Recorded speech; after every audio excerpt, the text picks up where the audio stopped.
got a baseball there. We have a baseball right here. Right. Now, later you ended up with Vaseline, didn't you? Right, because you couldn't go to your mouth on the dirt part of the mound. Yeah, okay. Now, where would you keep the Vaseline? All over.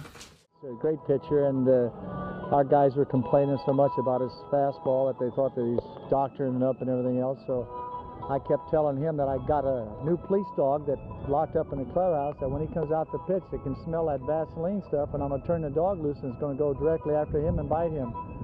So 7 MLB legends say they will never forgive Gaylord Perry. That sentence alone should tell you something about what kind of story this is. Baseball has always been a sport built on legends. It has given fans some of the greatest stories ever told, some of the fiercest rivalries ever witnessed, and some of the most unforgettable personalities ever to step onto a diamond. The history of this game is rich with characters who burned so bright that decades later, people are still talking about them, still arguing about them, still shaking their heads in disbelief at what actually went on behind the scenes. I am Mason, and this is Baseball Icons. Fans celebrate the big moments, the walk-off hits, the perfect games, the Hall of Fame speeches. But the real guts of baseball history live in the ugly stories too, the conflicts and the controversies, and the quiet acts of defiance that never quite make it onto a highlight reel. Few personalities in the entire history of the game sit at the center of more of those ugly stories than Gaylord Perry. He was a Hall of Fame pitcher, a durable and gifted force on the mound, and a man whose name became synonymous with one of the most controversial practices the sport has ever tolerated. But here is what many fans do not fully know. Perry did not just push the limits of the rules. He left behind a trail of damaged relationships, punished whistleblowers, destroyed careers, and forced rule rewrites that changed baseball forever. The 7 MLB legends who say they will never forgive him have their reasons. And by the time this story is done, you will understand every single one of them. If this story already has you fired up, use the height feature and give hype to this video so more baseball fans can find it and see the full picture. We are covering all 7 feuds today, but we are doing it in reverse order, starting with number 7 and working our way down to the most intense and most damaging conflict of them all. Every single one of these stories reveals something bigger than just a personal grudge. Together, they expose how one man's tactics and one league's repeated failure to stop them nearly tore the game apart from the inside out. Before we get into the 7, here is the foundation. Gaylord Perry built his mound reputation on what people called skullduggery. He used foreign substances on the baseball: Vaseline, KY jelly, saliva. A doctored baseball does not behave like a clean one. It dips, slides, and cuts in ways a hitter cannot anticipate because the physics are not the same. Perry turned this into a career-long art form, and the league watched it happen for years and did almost nothing. That failure created a chain reaction that touched 7 major figures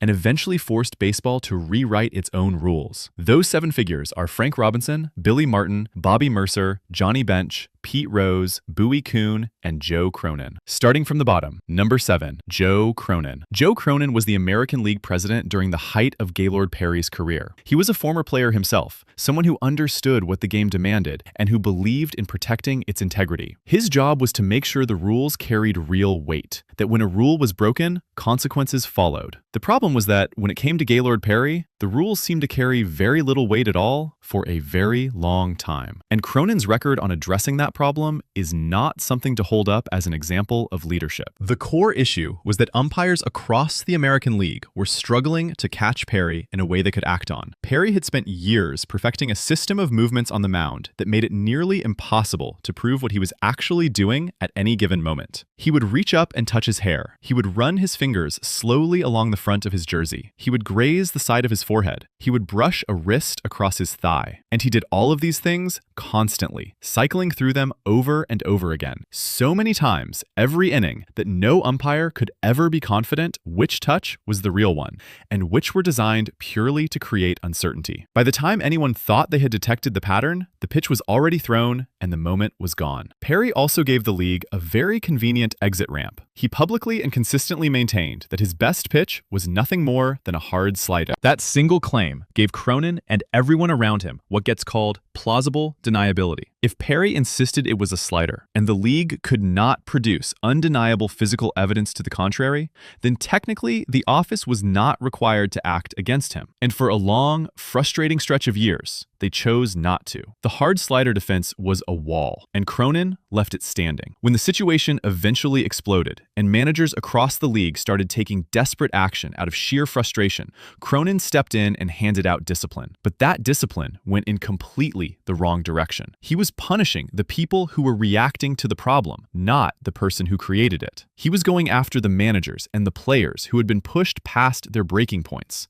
while the pitcher who pushed them there kept right on pitching without meaningful accountability. That is not enforcement. That is a performance of enforcement while the actual cheating continues. Cronin's failure to act against the source of the problem directly meant that the damage kept spreading, the resentment kept building, and the people who should never have been put in those positions kept paying for it. His legacy in this story is one of institutional cowardice wearing the costume of institutional authority. The umpires under his jurisdiction could see what was happening. The players on the field could feel what was happening. The managers filing complaints could articulate exactly what was happening in precise detail. Everyone knew. The only question was whether the person at the top of the American League was going to do something real about it. For years, the answer was no, and every person on this list paid a price for that answer. Number 6, Bowie Kuhn. Bowie Kuhn was the commissioner of Major League Baseball. If Cronin ran the American League, Kuhn ran everything above it. He was the single highest authority in the sport, the man whose fundamental responsibility was to protect the integrity and the public image of baseball, and to ensure that the game was being played with genuine competitive fairness. When it came to Gaylord Perry and the years of growing controversy that followed him everywhere he pitched, Kuhn's record is one of the most revealing and most troubling parts of this entire story. The pattern Kuhn established was consistent. When players went public about Perry's methods and said on record that something wrong was being allowed to continue, Kuhn did not direct his attention toward the person being named. He directed it toward the people doing the naming. He fined the ones with enough conviction to speak the truth out loud, while the pitcher at the center of every accusation kept right on working without real disciplinary consequences. That pattern sent a message every player in the league could hear clearly. If you call this out publicly, you will be the one who suffers for it. The most specific and most painful example of Kuhn's approach involved Bobby Mercer, which we will get to in a moment. But when you step back and look at the full picture of Kuhn's tenure in relation to the Perry situation, what you see is a commissioner who consistently chose the comfort of a clean-looking public record over the harder and more important work of actually keeping the game clean. He was protecting the appearance of order rather than enforcing the reality of it. When appearances and accountability pointed in two different directions, he chose appearances every time. That is a failure of leadership at the highest possible level. And when the failure lives at the top, the cost flows downward and lands on everyone below. To his credit, Kuhn did eventually back the rule changes that came in 1974. When the accumulated chaos of years of unpunished cheating became too loud and too visible to manage with quiet fines and selective enforcement, he supported the structural overhaul that gave umpires the genuine authority they needed to police the situation effectively. But it took years of compounding damage to get there. Years that cost players their money, managers their careers, and the sport its credibility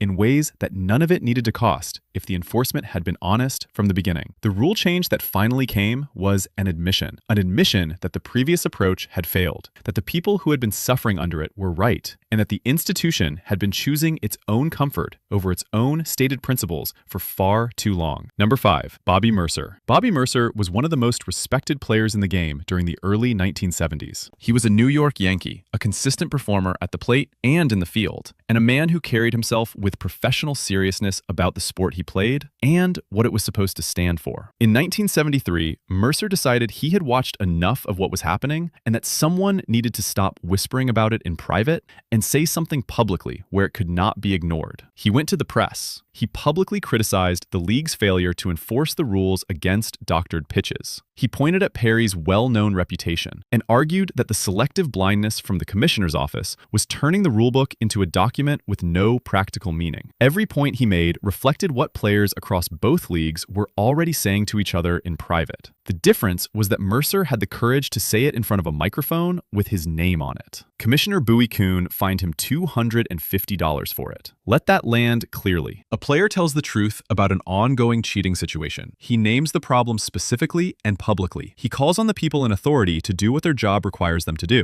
And the response from the commissioner's office is not an investigation. It is not a closer look at the pitcher being named. It is a fine issued to the man who spoke up for speaking. This is the double standard that defined how the league handled Perry's situation across multiple years. The people who tried to surface the problem were penalized for surfacing it. The person at the center of the controversy was effectively shielded by the very office that was supposed to address it. Mercer was treated as the disruption, as the troublemaker creating problems for the institution, simply because he said out loud what everyone already knew and said only to each other in private. His $250 fine was a warning shot fired at every player watching. This is what happens when you do this. Stay quiet. Do not make this our problem publicly. Mercer's conflict with Perry was not personal animosity between two players who did not like each other. It was a professional player's principled belief that the rules of the game should apply to everyone who plays it, and that a commissioner's office that punishes honesty while ignoring the source of dishonesty has fundamentally lost its way. The fact that Mercer paid a financial price for acting on that belief, while Perry paid nothing for causing it, is one of the ugliest facts in this entire story. Number 4, Pete Rose. Pete Rose was one of the most intensely competitive players the game has ever produced. He played every inning of every game like it was the last one available to him in this lifetime. He ran to first base on walks when other players jogged. He slid headfirst into bases when most of the league slid feet first. He brought a relentless, completely consuming obsession with winning to every at-bat, every inning, every moment on a baseball field. He was not just talented, he was wired differently. And opponents across the league knew that getting inside Pete Rose's head before the game started was a significant competitive advantage if you could manage it. Gaylord Perry decided he could manage it. Perry had a pregame ritual he deployed against opposing players, and the Cincinnati Reds were a specific and regular target. He would approach players before games, extend his hand in greeting, and shake hands. The problem with the handshake was that his palms were deliberately, overtly coated in Vaseline or KY jelly. He loaded his hands with lubricant before extending them. Rose was a repeated and specific target of this routine. This was not an accident, and it was not a lighthearted piece of on-field humor. It served two very deliberate and calculated purposes that Perry understood clearly. First, it was a direct physical demonstration of the advantage he was about to bring onto the mound. He was showing his opponent right there before the first pitch, with the substance now coating the opponent's own hand, exactly what they were about to be dealing with for the next 9 innings. Second, it was a precision psychological attack. For a competitor built the way Rose was built, being disrespected and deliberately taunted before the game even starts is a genuine disruption.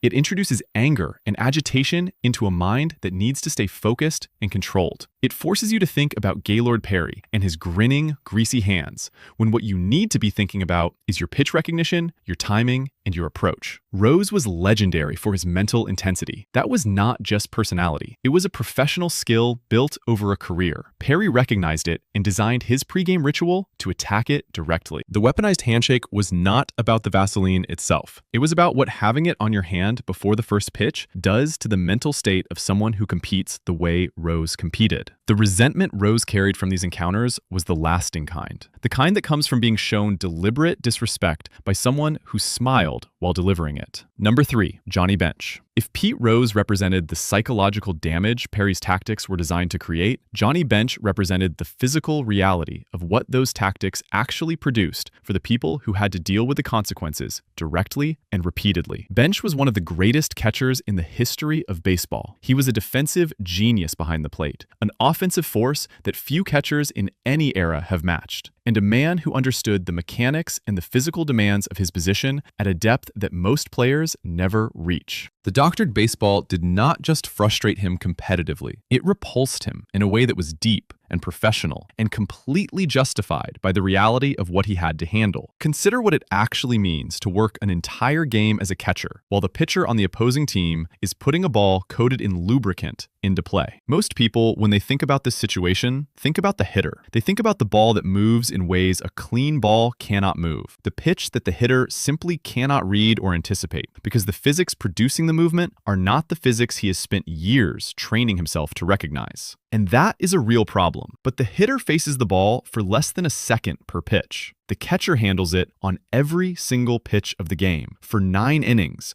across every at-bat on both sides. He has to receive the ball cleanly and securely. He has to control it after receiving it. He has to be ready to make powerful and accurate throws to second base, to third base, to cut down base stealers and keep runners from taking liberties. When the ball is coated in a slick substance, his grip on it is not reliable. His throwing mechanics are undermined. The substance migrates from the ball to his mitt and to his bare hand, and it degrades his ability to perform the defensive tasks that his entire position is built around. A catcher handling a doctored ball is not just competing against the opposing team. He is fighting the physical condition of the object at the center of every play. Bench described the experience of handling those baseballs during games against Perry in terms that made very clear this was not a professional inconvenience he had learned to accept. He was physically repulsed by the condition of those balls. He argued consistently and with genuine conviction that the league's decision to tolerate these tactics was corrupting the fundamental physical standards the sport depends on. And he kept making that argument loudly and publicly, even when the league was not listening. The institutional failure was not Bench's. He did his part. He told the truth, clearly and repeatedly. The failure belonged entirely to the people in authority who kept choosing not to act on what he was telling them. Number 2, Billy Martin. Billy Martin was one of the most combustible and most principled managers in baseball history. He was passionate about the game in a way that was sometimes difficult to manage and always difficult to ignore. He was fiercely loyal to his players, often to his own professional detriment, and he was absolutely relentless when he believed that something wrong was being allowed to continue without consequence. He had a temper that could fill a stadium and a sense of competitive justice that never allowed him to simply accept unfairness and move on. On August 30th, 1973, all of those qualities came together in one explosive act of defiance that baseball would talk about for decades and that ultimately cost him his job. Martin was managing the Detroit Tigers that day, and Gaylord Perry was on the mound for the Cleveland Indians. Martin watched the game with the kind of close and suspicious attention that defined him as a manager. What he saw made his blood run hot. Perry was doing exactly what he always did. He was working through his elaborate routine of decoy movements, touching his hair, his jersey, his forehead, cycling through the whole practiced system with the casual confidence of someone who had never really been made to stop. The umpiring crew was right there watching it happen, and they were doing nothing. Martin went to them. He complained directly. He pointed out specifically what Perry was doing and told them he was loading the baseball. They ignored him and let the game continue. So Martin made a decision. He called his pitchers over and told Fred Sherman and Joe Coleman to throw blatant, obvious spitballs to Cleveland batters. He did not want subtle ones. He wanted pitches that no one watching could pretend were anything other than exactly what they were. His goal was to strip away the plausible deniability that had protected Perry for years and force the league to explain how they could keep looking away. Detroit lost the game 3-0. Martin did not go back to his office and stay quiet about what he had done. He found the press and told them everything. He said he ordered the illegal pitches specifically to bring the whole spitball controversy to a head, to drag it out into the open where it could no longer be managed quietly by people who preferred not to deal with it. The league responded, just not the way Martin had needed. American League President Joe Cronin suspended Martin for 3 games for directing his players to violate the rules and then publicly celebrating having done so. In the Detroit Tigers front office, which had been accumulating a file of frustrations with Martin's confrontational personality, his public battles, and his willingness to create controversy, decided that this incident was the last straw. They fired him before the suspension was even completed. Martin later backtracked and told reporters that he had fabricated the part about ordering the pitches, that he had made up the confession in order to protect Sherman and Coleman from fines. Whether that account was true or not, the historical record already existed. A manager lost his job because he was pushed past the limit of his patience by cheating that never received meaningful consequences from the people responsible for addressing it. The career that ended was not Gaylord Perry's. The careers at risk were always everyone else's. That is the true cost of tolerating unpunished rule-breaking for too long. It does not stay contained to one person. It spreads outward and destroys the people around it. Number 1, Frank Robinson. This is where the story reaches its most personal, most historically charged, and most damaging point. This is not about pre-game pranks or a slick baseball or a frustrated manager driven to desperate measures. This is about power and ego, and a historic moment in the game of baseball being actively undermined by the man best positioned to support it. On September 12, 1974, the Cleveland Indians acquired Frank Robinson from the California Angels. Shortly after that acquisition, Robinson was named player-manager for the 1975 season, making him the first African-American manager in Major League Baseball history. That appointment was not just a transaction or a roster decision. It was a milestone that carried the weight of generations. It represented the opening of a door held shut for far too long by a sport that excluded people like Robinson from positions of authority for reasons that had nothing to do with their qualifications. It deserved to be supported, especially by the people on the team Robinson was now leading. Perry was Cleveland's staff ace, a 21-game winner in 1974, and the most accomplished pitcher on the roster. He had the kind of veteran status that gives a player real informal authority in a clubhouse. He was exactly the kind of player whose cooperation and professionalism could set the tone for how an entire team responded to a new manager, especially one stepping into a situation as significant as the one Robinson was stepping into.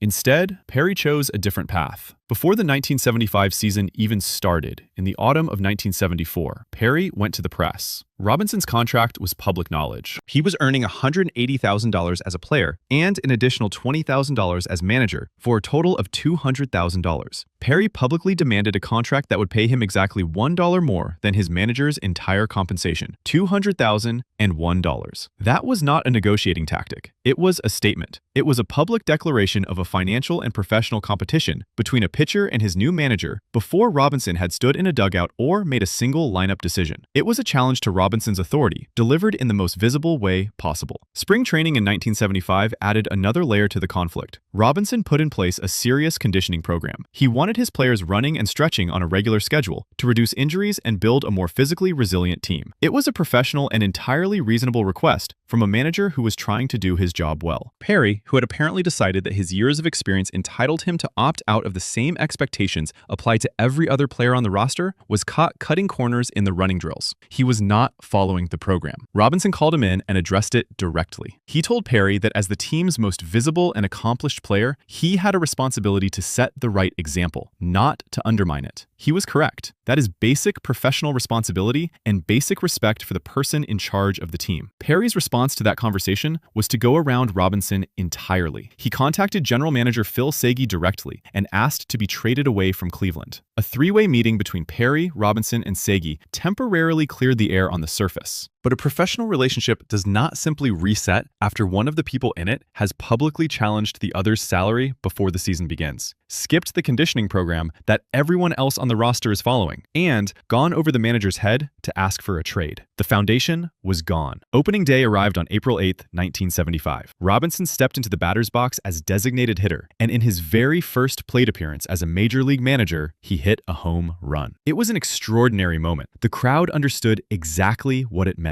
History was happening in real time, in a single swing, and it was beautiful. Perry was on the mound and struggled early, giving up 3 runs in the second inning, before pulling himself together and finishing a complete game 5-3 win over the New York Yankees. The day ended as a victory, but a good result on opening day cannot paper over a broken foundation. By June of 1975, the Cleveland front office had run out of patience with the ongoing conflict. The power struggle between Perry and Robinson was not going away on its own. It was not healing. The front office resolved it the only way they had left. They traded Perry to the Texas Rangers and removed the source of the friction from the equation. Perry was a professional with every advantage. He had earned genuine respect as a pitcher. He had the experience and the standing to help a historic manager establish himself and build something worth watching. The right response to Frank Robinson being named the first African-American manager in the history of the sport was simple and clear. Be professional. Follow the conditioning program. Respect the chain of command. Let Robinson lead. Instead, Perry challenged his salary in public before the season started, skipped the drills the whole team was doing, and went behind his manager's back to ask for a way out. He turned what should have been one of the proudest chapters in Cleveland baseball history into a drawn-out clubhouse conflict that ended with a trade. This entire story, all 7 feuds, all 7 layers of damage, comes back to one central reality. A man was tolerated for too long.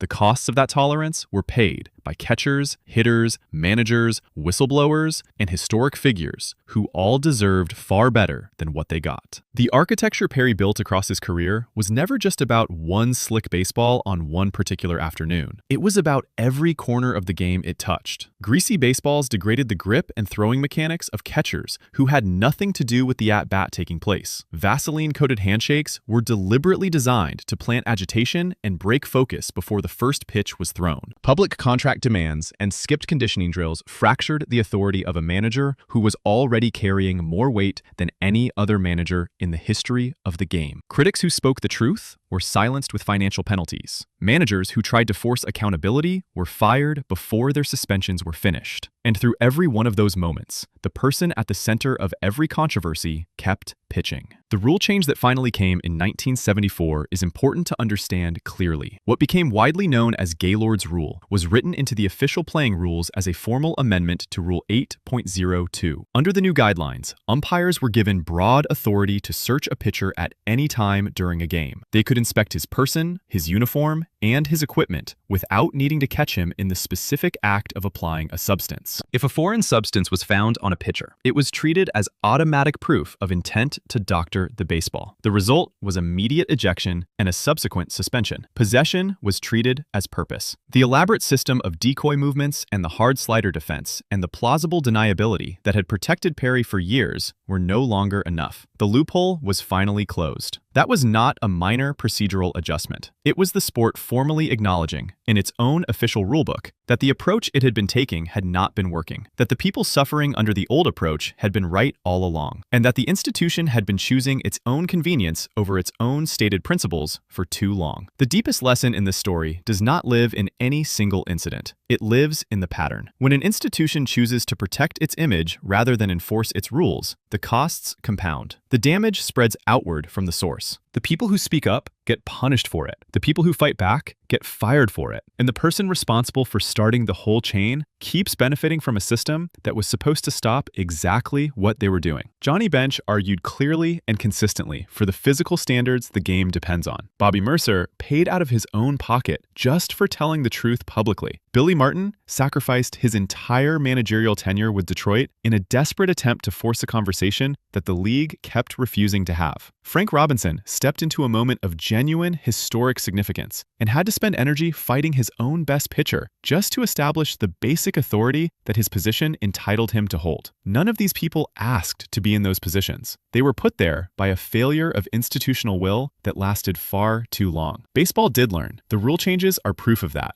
The sport tightened its grip on enforcement and chose accountability over comfort. The integrity of the game needed more than words on paper. It needed the actual commitment to enforce those words when enforcement was inconvenient and the person breaking the rules was famous and talented and surrounded by convenient ambiguity. Gaylord Perry's talent was real. His Hall of Fame career numbers were earned on the mound, and nobody is taking that away from him. But the story of how he operated alongside that talent, the people he damaged, the careers he helped derail, the chaos he created while others absorbed the consequences, that story belongs in the record too. And the record shows a man who had everything he needed to be great on honest terms, who chose instead to build a second architecture alongside his ability, one built entirely on deception and the exploitation of everyone around him. The legends who stood up for something leave a mark on the game that outlasts every greasy pitch and every loaded handshake. They paid for their honesty in real ways, and in the end, the sport proved them right by changing because of the pressure they applied and refused to stop applying. Baseball has always been bigger than any one player, bigger than any one trick. The game endures and improves because of the people willing to say what needs to be said, even when saying it costs them something personal. There is something worth sitting with at the end of all this. The 7 men in this story were not small figures. Frank Robinson made history while fighting a battle inside his own clubhouse that should never have been necessary. Billy Martin blew up his own career trying to force the people in charge to pay attention. Johnny Bench had to spend innings handling baseballs that were literally unpleasant to touch because one pitcher decided the rules did not fully apply to him. Bobby Mercer got fined for telling the truth. Pete Rose got taunted with lubricant on his hand before first pitches. And Kuhn and Cronin had every tool they needed to address the situation years earlier and kept choosing not to use those tools. What changed the story was not Perry eventually getting caught. What changed it was the accumulation of real human costs. Real careers disrupted, real people punished for honest behavior, reaching a level that could no longer be ignored. The rule change that came out of all of this was not a gift from the institution. It was a response forced by the people who refused to stop pushing. That is what accountability actually looks like in practice. It does not come from the top on its own. It comes because the people at the bottom keep insisting on it, even when insisting on it costs them something personally. Baseball came through this period with a stronger rulebook and a deeper understanding of why enforcement has to be genuine and consistent, not selective and convenient. The sport endures because people who love it refuse to let it be less than what it is supposed to be. Every time a rule change forces real accountability, every time someone at the top decides the rules apply to everyone equally, it honors the people who paid to push the sport in that direction. That is worth celebrating and remembering. If you made it all the way through this one, drop a comment below and tell us which feud surprised you the most. Give this video a like if you want more deep dives into baseball history, and make sure you subscribe to Baseball Icons right now so you never miss the next story we bring to you. We will see you on the very next one right here.